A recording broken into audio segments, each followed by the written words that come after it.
Hello, everyone, and welcome to the Fastball Sports Network WWE/Wrestling Today podcast. I am Frank. That is Mark. Mark, how are we doing today? Doing very well today. Wrestling's back. I think it's been a long time coming. We've obviously been talking about it a lot amongst ourselves for the first time in a while. Like, we're excited. There's legitimate excitement. There's legitimate hype behind every show now. Yeah, it's like we're back. Yeah, I mean, WWE had a hell of a week. I mean, there's no other way to put it. There was a lot. We're going to talk about, or we're going to try and talk about all of it. But I do want to pose this question to you, and I want to give you some time to think about it. Sure. And we'll just kind of come back to it at the end. This is the best week for WWE since blank. Now, if you can't give me an exact date or month or anything like that, that's fine. Just give me like a time period, a storyline that was going on, maybe a return or something like that. All right. Well, I could be the minority, but I really, really liked 2016 SmackDown with Daniel Bryan. Not Daniel Bryan. Dean Ambrose was the champion, and Becky Lynch was the champion, and Cena was there sometimes, and AJ was there. I really like that, but this is definitely better, like right now. But like that was the last time in like recent memory I actually enjoyed watching, and that was 2016. So yeah, I was gonna say, probably the initial brand split, which I believe we're talking about the same thing. Yeah. Right. Yeah. Or the week that NXT showed up on Raw and SmackDown. Yeah, the invasion. Yeah, and that was really, really cool. And then they winded up like basically almost sweeping Survivor Series. So I thought that was a pretty good time period to go back to with some good writing. But I like those. Without further ado, let's get into it. So I was debating on whether we should start with Daniel Bryan and CM Punk, or if we should start with John Cena. But we are a WWE podcast, so we're going to start with John Cena. And I mean, there's not really a lot we have to say about this. John is back, and it was amazing. Yeah, I think that sums it up. But no, I think it's really cool now with Cena, where we always loved him, you and I, but like obviously he's a very polarizing figure. A lot of people like him, a lot of people don't. But everyone cheered for him at Money in the Bank. Like when the initial pop happened, like that place erupted. And I think maybe he's such like a big name at this point, like he's like such a superstar, but like you see these kids that are like they gotta be like 8, 9 years old. They weren't even around when he was big. Like and they're like going crazy for him. I think that's really cool. I feel like he's like The Rock. He's like Stone Cold for the people, for the generation behind us, below us. So like you see them show up, it's like that's awesome. Like regardless of the situation, I think that's really cool. Yeah, no, I think you hit it right on the head with the differential. So we were 10 or 9 in 2005 when John Cena was making his come up. Yeah. The generation above didn't like him, but our generation, always amongst like our friends and stuff like that, everybody loved John Cena. You know what I mean? Yeah. But now it's just like you said, it's like, and he's like this larger than life figure. I mean, he always has been, but now like especially that you can't see him wrestle all the time. You can't see him cut those promos all the time. So when he does come back, it's super special. But one of my favorite things after that, I mean, I must have watched the video back on Twitter just like 30 times, just rewatching it back because I was just like that was awesome. One of my favorite things was they had Money in the Bank 2011 and Money in the Bank 2021, and they had John's entrance in 2011 where he's getting booed out of the building. And they had John's entrance in 21 where he's getting... Was that the CM Punk? That was a CM Punk, yes. That was that Money in the Bank. So yeah, that was just surreal, cool, all the accolades you can give it.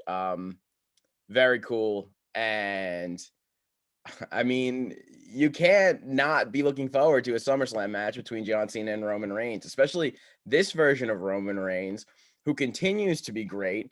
And might I say, even though John Cena returned, Roman refuses to be upstaged by this. Like he got on the mic, and I think, and John has a way of doing this with talent, that that work well with him. And I don't know if Roman worked so well with him the first time, but this time around, he's already started to bring out the best in Roman Reigns. That Roman Reigns promo on SmackDown on Friday, where he's literally laughing in the face of the Yeah. crowd, saying, like, I'm not scared of this guy.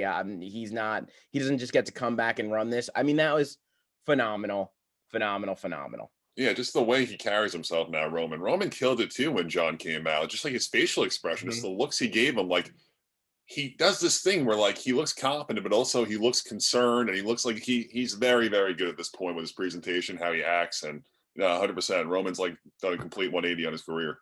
Yeah, no, this is I mean, we're seeing Roman's heel work this year. He's got to have one of the like from the time he returned to now, which is pretty much been a year now, or we're closing in on a year. This has to be one of the best years in wrestling in recent memories. Like you go back to a year John probably had in the mid 2000s. You go back to the CM Punk year, the summer of Punk, and all of that stuff. Like AJ Styles probably had a year in WWE that was similar like this. I mean, Roman's having one of those years right now. So, and there's no he doesn't look like he's slowing down either. No. We will move on though to Daniel Bryan. All the reports are saying that Daniel Bryan has signed a contract with AEW, and one of the reasons that he signed with AEW was because of their ties with New Japan. So I guess he does really want to go over to Japan, work in Japan, as well as being able to be home. Obviously, he has two children now, so I guess he wants to stay close to them. He doesn't want to wrestle the WWE schedule. We don't know what the WWE schedule is currently. I know that they're starting to do house shows, but I don't think they're as ruthlessly doing house shows as they usually are. But yeah, so it appears, unless somebody got a report very, very wrong, that Daniel Bryan will be at AEW. We don't know. Like we don't know Yeah. when it would take it to effect. You got to assume one of their next 2 or 3 pay-per-views in that span, but we really don't know until he actually shows up on AEW. Yeah, I remember about a month ago, there were talks about Vince potentially doing business with New Japan, like how they were going to like potentially think about like a crossover of sorts. And they were saying Daniel Bryan was one of like, the heads of that like conversation, trying to pull them together.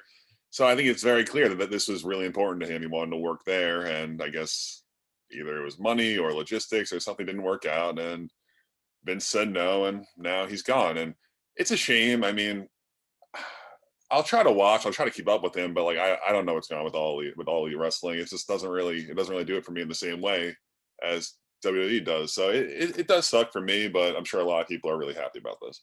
Yeah, I mean, there's been nothing, in my opinion, there's been nothing compelling about AEW for me, for someone who's just kind of grown up and watched WWE. Like they didn't have enough of things I hadn't seen before combined with things that I wanted to see. But now we talk about Daniel Bryan and we're about to move on to CM Punk. That could potentially be something that gets me to at least tune in, or maybe set the DVR and see if on Twitter if there was a good, you know, promo to watch. Because right now, I mean, Cody Rhodes didn't really do anything for me. We're told about how great Kenny Omega is, but like again, didn't really do much for me. The Young Bucks missed Dean Ambrose in WWE, but it still wasn't enough to get me over. But Daniel Bryan and CM Punk, that could be enough to at least, you know, spark some interest and get you to tune in. What I am a little concerned about is everything you've heard about WCW, right? What it was, you know, what they gave these guys, how they gave them the world and everything. There are a lot of comparisons to AEW right now. And maybe it'll work out. Maybe like the guys will see where things went wrong there and realize what they need to be doing better now. But they have a lot of guys that have creative control over their characters. And what we saw in WCW, that doesn't always work out really, really well. I mean, it worked out really well in the beginning, and then everyone got really big egos, and it didn't. I don't think that these guys are the same. I don't think Daniel Bryan is like that. I mean, Punk's an egomaniac. We can't say he's not, but like, Yeah, I I don't mean, think in that way.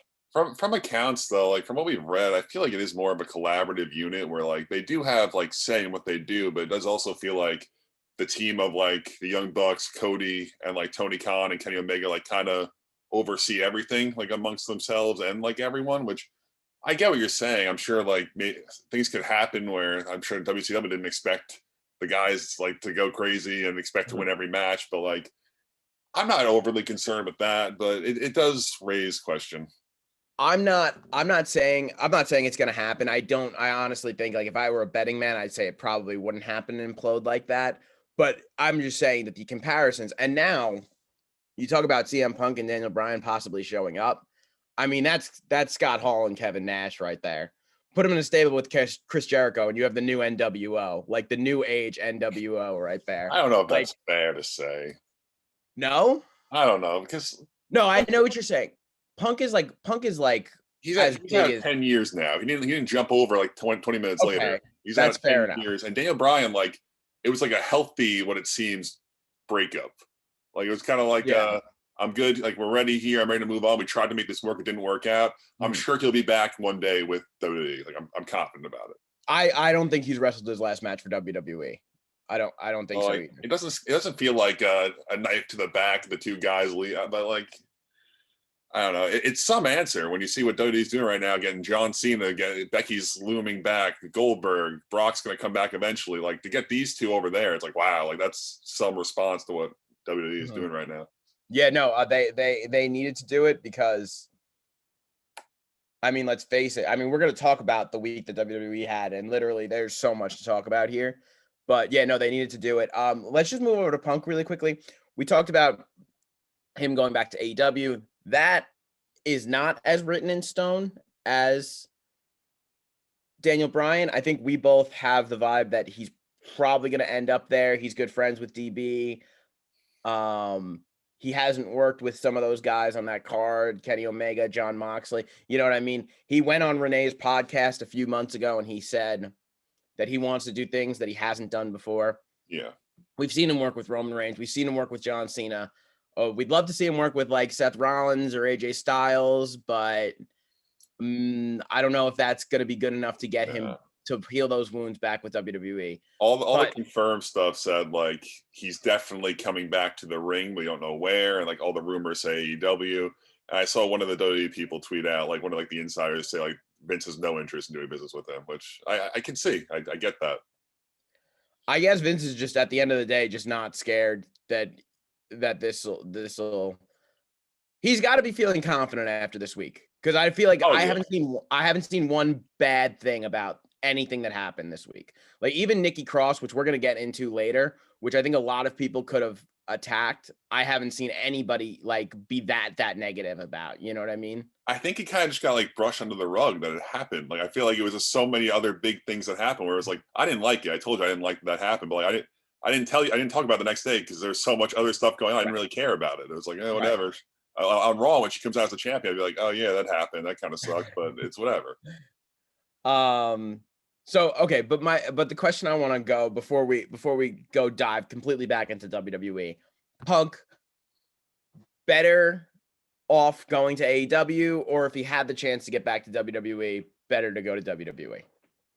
I mean, it's the biggest market for sure. Like, I think it has the biggest impact for him to return to where he left. But regardless, he'll always be a big name. I do question, like, he's been gone 10 years now. Like, not even just the in ring ability, which I'm sure has diminished to some degree, but like, I wonder if it's like the same superstar that he was, like, when he goes out there. And I'm sure he's still good on the mic. Like, I don't think you lose that type of stuff, but it Mhm. just, I wonder if his presentation or if his abilities have like diminished in the last literally decade. To me, and this is the thing, he comes back to WWE, right? And he's got an edge, right? Like he's got his character has this built-in edge because everyone knows what happened. You know what I mean? Yeah. Everyone knows the story. He goes to AEW and he's just another smiling face on that brand. It feels to me like he might lose something in that character. You know what I mean? Where it's like the he's the anti-hero, right? But like Moxley went to AEW, right? And he felt like he had something to prove because he didn't feel like WWE was putting him in prominent storylines, right? Yeah, Punk doesn't have that. Punk was always put in a prominent storyline. You know what I mean? Like Punk yeah, doesn't have the Moxley effect where it's like they were disrespecting me over there. Listen, we know what happened at the end. He felt like he was being disrespected, but at the end of the day, he was seen as a main eventer by the people in charge there. He held the WWE championship for one of the longest reigns in modern WWE history. Um, to me, he does lose like some type of edge, but we don't know what his character would be over there or what would happen. So I guess it's not really fair for me to say that. But if we got the CM Punk back in WWE that left 10 years ago, I think some of the promos could be electric. Him going after some of those company guys like Roman Reigns and Seth Rollins. I really think AJ Styles, like those are the matches that I would prefer to see at this point. We've seen Punk and Daniel Bryan, but bigger wrestling fans than me are gonna say, we want to see him versus Kenny Omega or Cody Rhodes or see him with the Young Bucks or like that kind of thing. So you know, no, 100%. I think just the biggest risk that you run with what we're thinking of is like if he was to come back to WWE, he would come back. He would have a great first month or so. They have a lot of crazy, awesome stuff planned out for him, and then after that, I feel like unless he won the title, which I mean he might, like if that was the plan, like he would just kind of go back to where he was unhappy in the situation where he was like kind of doing the same stuff every day on the mid card or like the upper mid card. But it was just like it obviously wasn't fulfilling for him. It was the same storylines over and over again. And I think that's like an issue that would come back up real quick if he came back to WWE. to me, he would be best served as a part timer at this point. I mean, he's clearly not wanting to work that schedule, but I guess he could just do it once a week on AEW and just be happy about that. It'll be interesting to see. I'm pretty curious to see how they use him, whether or not he's a face, whether or not he's a heel. He's probably going to be a face. Everyone's going to want to cheer him. So yeah. Uh, but let's hop back into WWE. Before we get to even the stuff that happened at Money in the Bank, we got to go to Friday Night SmackDown, not the past Friday, but the week before that, the Friday, the go home show of Money in the Bank, where we got Finn Balor coming back. So he actually kicked off this entire thing, and this was awesome, right? Finn Balor back on SmackDown. Great work on NXT. He did what he had to do. He helped carry the brand through the Wednesday Night Wars and everything and all that. But they said, you know what, the fans are back. We need to start this injection of life into the product again. NXT is now on Tuesdays. We're not going head to head. We're not worried about a ratings war. So let's get him to Friday Night SmackDown. And boom, he's back. And it was super exciting. I don't know how you felt about it, but I watched that back and I thought it was awesome. Yeah, for sure. We've been talking about for maybe like 6 months now, where he kind of like finishes a program in NXT, and we're like, all right, like we could really use Finn up here, like either Raw or Raw needs desperate help, but like even SmackDown, like I feel like he's done what he had to do down there. And if you remember, they brought him down there when it debuted on USA, so like they wanted him down there for that big pop, and now the fans are back, so they brought him back up for SmackDown. It's kind of funny how that worked out, but no, yeah, it's really cool he's back.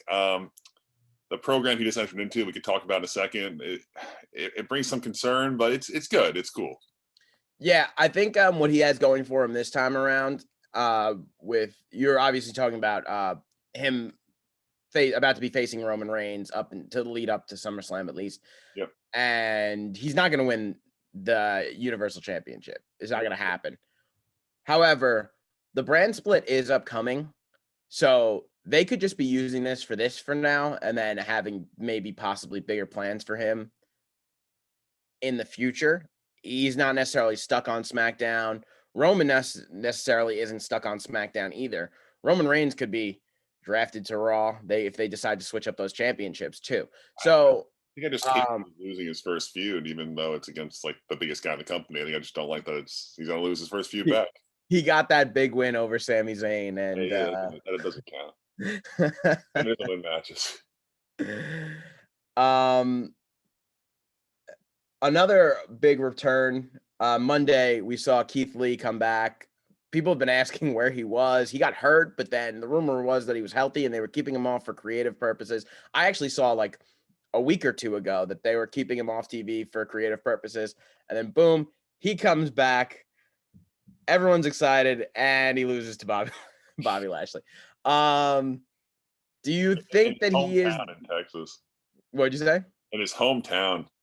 Yeah, it was a weird spot to me to put him to like bring him back. Like, I mean, it was cool. It was fun. It's definitely a good person to have back around, but I'm it was not a just Keith Lee weird. guy, you know that.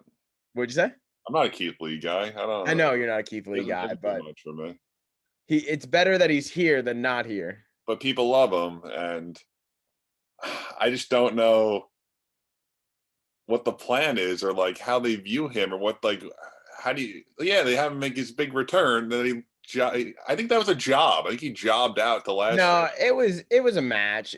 I mean, like What was it, it was 5 minutes? it was a TV match. It was yeah. I Like mean, it was 5 minutes. like I think they got a commercial break. he got like one or two spots in, like the rest was just Lashley. Yeah, I don't know. I think Which Lashley should be beating everyone right now, right. but don't feed Keith Lee to him. Yeah, it would have been better if they like brought him back against Sheamus and just had him win the US title like immediately. Yeah, Like like first night back, that would have been a fun, cool yeah, pop. Sure, like it's just like, so where does he go from here? He just made his yeah. big debut and he lost. Like it's like, all right, what are you gonna do next week? It's just After Keith Lee, Goldberg came back. So we actually had two returns in like the same segment, kind of. yeah, We got Goldberg. We know that the plan is Goldberg Lashley at SummerSlam. SummerSlam. This is fine as long as Lashley wins. It's whatever. I don't mind the Goldberg stuff. It'll be 3 minutes. It'll be jackhammers and spears, and one of them will almost die. I don't know who yet, but one of them will almost die from a spot, and then Lashley will win.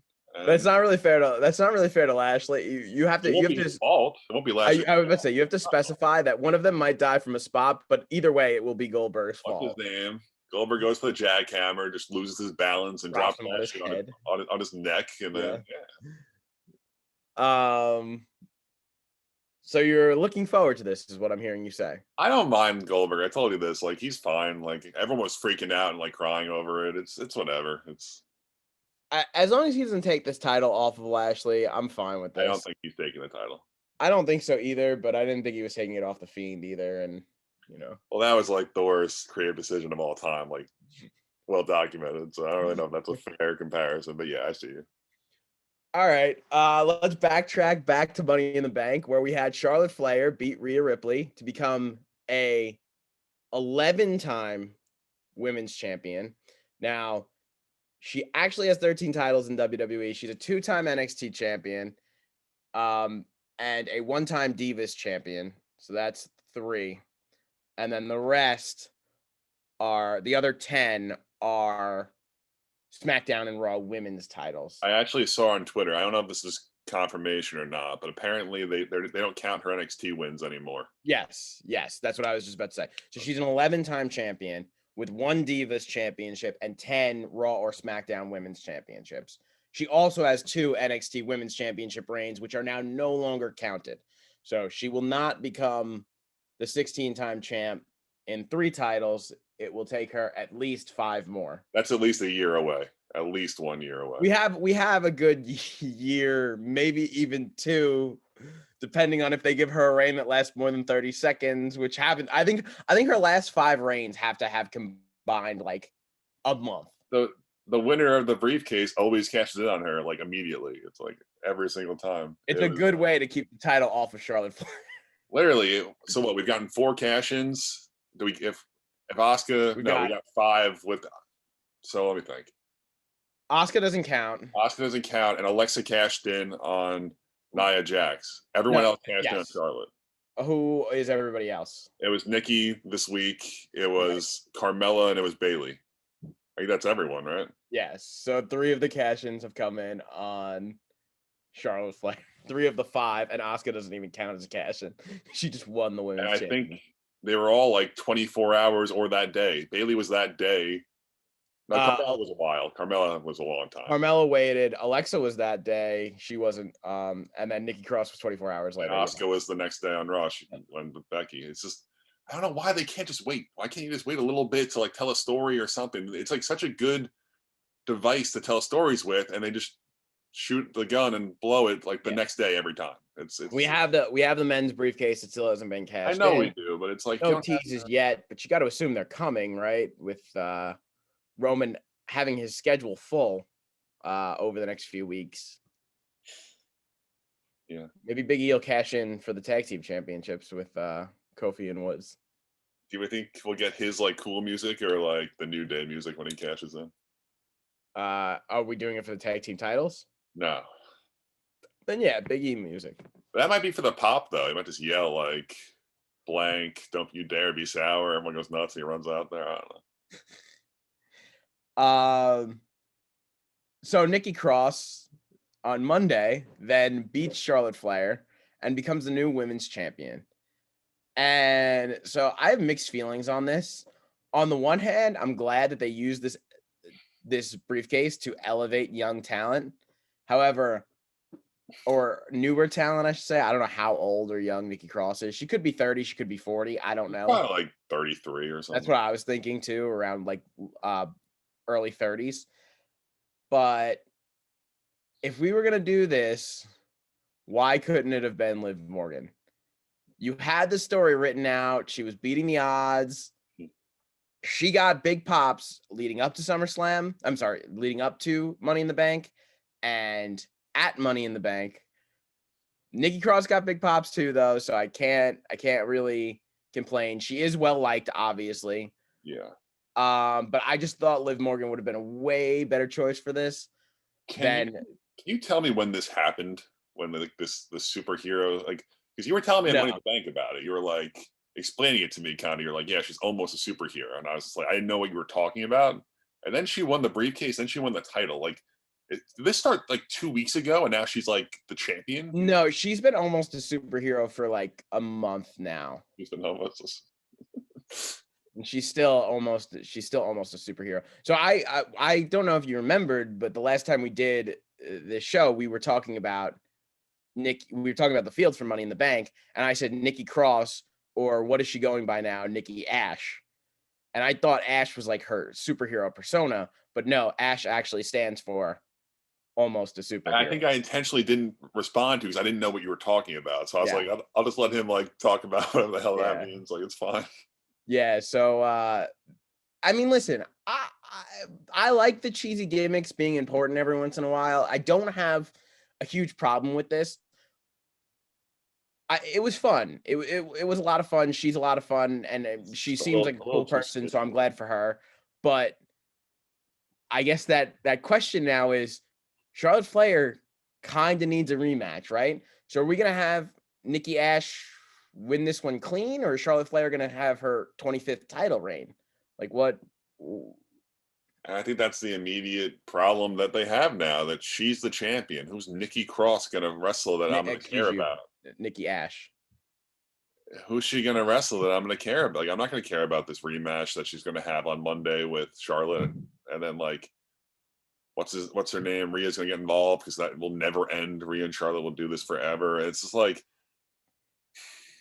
it doesn't matter. That's the problem that they themselves have created. And, like, what is Becky going to come back and stand up to her? Like that's terrible. Becky should destroy her in 3 seconds. Like maybe this is the bridge for Becky Lynch. Maybe that's why Vince was like, all right, like, well, the word on the street was Vince was really happy that she had this new idea for this gimmick and that she was able to do it so well. Vince must love it. It must be something. And he rewarded her. Vince started laughing hysterically and said, "Yes, briefcase title, like 100%. Like this is all. Like I'm all in on this. Like it must happen so fast." Yeah, I don't know. To me, if they could possibly somehow take Charlotte out of this and put in Nikki almost a superhero versus the demonic Alexa Bliss, I think we could have a good storyline there. And I think we could get playing off the fact that they used to be partners. I think that we could really do something good there. I think if That I could. that one specific feud works because they have history. Who else would she work with? Well, that's what I'm hoping for. And then maybe Bliss takes it off of her, and then maybe that's your daughter, Becky Lynch. Well, Alexa's doing the stuff with Dewdrop and Eva. That's right. She is. And there's just no reason to keep that that going. Messy. It's a messy situation. It is. That's the one I want to see. If you ask me who's the Nikki Ash feud, who's the next logical step, I say it's Alexa Bliss or Alexa Wyatt, whatever you want to call her. All right, we'll move on from Nikki Cross. We should go back to Big E really quickly. Just one question about E, and that is, which champion is he cashing in on? Or which championship is he cashing in on? And does the current championship holder, the person that he's going to cash in on, or is it someone that has not won the title yet? I mean, like right now, I think it makes sense for him to cash in on Lashley at some point. Lashley already did the feud with Kofi and the New Day. Like they already have that established. I don't know if it'll be soon or when it'll be, but he's not cashing on Roman. Like that's not happening. So I think it's either Lashley or whoever takes the belt off Lashley. But Lashley makes sense. Yeah, I would say Lashley does make sense, but also Roman kind of makes sense too, in the fact that if they really want to take the belt off of Roman for a little while, I don't know why they would, but if they did want to do it and make it look like, and still obviously protect Roman to the moon, they could do it that way. And remember, he doesn't have to he has a whole year to cash this in. Yeah, I mean, we're about to hit the year mark with Roman. Roman's not dropping the belt for I think they'd have to do it at WrestleMania. At this point. But again, if they decide that they wanted to take it off him, like, all right, he's had it for 400 days, 500 days, then this could be the avenue. And like I said, he doesn't have to cash in anytime soon. So like, it doesn't have to be Roman tomorrow. It could be Roman in February, I hear you. Where he'll have by February, he'll have probably going on 500-day title reign. So that could be an avenue for them too. But yeah, I think you're right. I think the logical cash in, if he's cashing it in soon, would be on Bobby. But I honestly think he holds it for a little while. I hope so. Like I said, He I could do don't. more stuff with Apollo. There are some good instances where like the cash in immediately, but like I don't like when they do it immediately. Like you wait all year for this big thing, and then like it's gone. It's like, well, we're back to normal the next day. It's just not. Yeah. Not what I like. So hopefully he does hold it a while. Hopefully he teases on Roman. I hope that he scares Roman Reigns and like runs out and like makes Roman like sweat. But like I think ultimately he cashed in on Bobby. Maybe he could do it to both of them. maybe he could play with both of them, like imagine SummerSlam, he comes out and teases both of them after the matches. I feel like they would do it in a way that Lashley would be the shock. Like he would mess around with Roman because they're on the same brand. Like he wouldn't think about or talk about Lashley until he did it. That would be interesting. It would be good. It would be like they'd be talking about the mind games that Big E has played, and it would be great. The last thing I want to get to before we kind of just close things out here is Seth Rollins and Edge. I was telling you the other day, I kind of have a problem with the way that Seth Rollins comes in to the main event at Money in the Bank, right? He stops Edge from winning the championship. He looks Roman in the eyes and he says, "I'm next."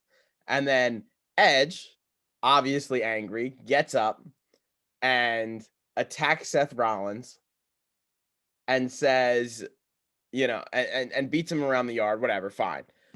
That's natural, right? But if you're Seth Rollins, you just decided that you didn't want to go after the WWE Universal Championship. To me, it's just like, I get it. It's fine. Like, I'm not going to harp on it too much, but they could have had a match with John Cena and Seth Rollins. Like they could have done it while Roman is fighting Finn Balor. You know what I mean? They could have played this story up, and Edge could have cost Seth Rollins that match, and then we could have gotten even, and we could have gotten to this point. It just feels like it was a lazy misstep in this, especially because I'm sitting there on Friday and I'm watching John Cena cut this great promo, and he's waiting for Roman Reigns, and I'm waiting for Seth Rollins' music to hit, so he could go up to John Cena, get in his face, and tell him, "No, no, no, I'm next in line for the Universal Championship."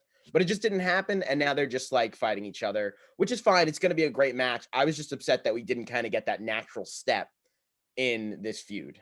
No, that's fine. I think you can cite laziness if you so choose.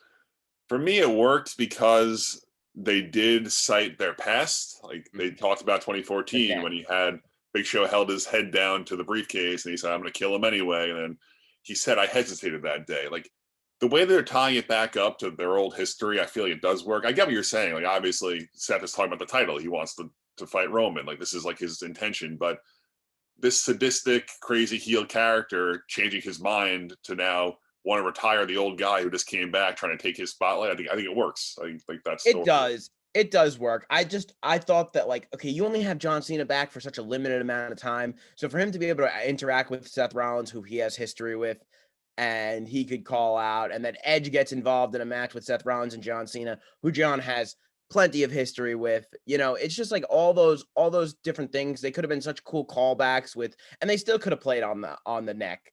You know what I mean? Like they could have just all it had to do was be moved back a week or two, that promo, and then so that's why I guess I was a little upset with it. But again, I guess I'm just nitpicking at this point. Like Seth Rollins versus Edge is going to be one of the best, feuds in a while. So I really shouldn't complain that much. And they're calling it the summer of Cena right now. So that makes us think we got at least 2-3 months with him probably before he leaves again. Probably, I mean, like SummerSlam. We have SummerSlam, and then he'll probably come back a little bit after SummerSlam. But do you think he makes it to the next pay per view after SummerSlam? It depends how they want to wrap up him and Roman. If it's like a definitive end at SummerSlam, they want to Mhm. keep that going to a degree. But I don't know. I feel like the way they're advertising it will definitely get him for a decent amount of time, which is always welcomed. Yeah, that's cool. Hopefully, he starts wrestling matches soon.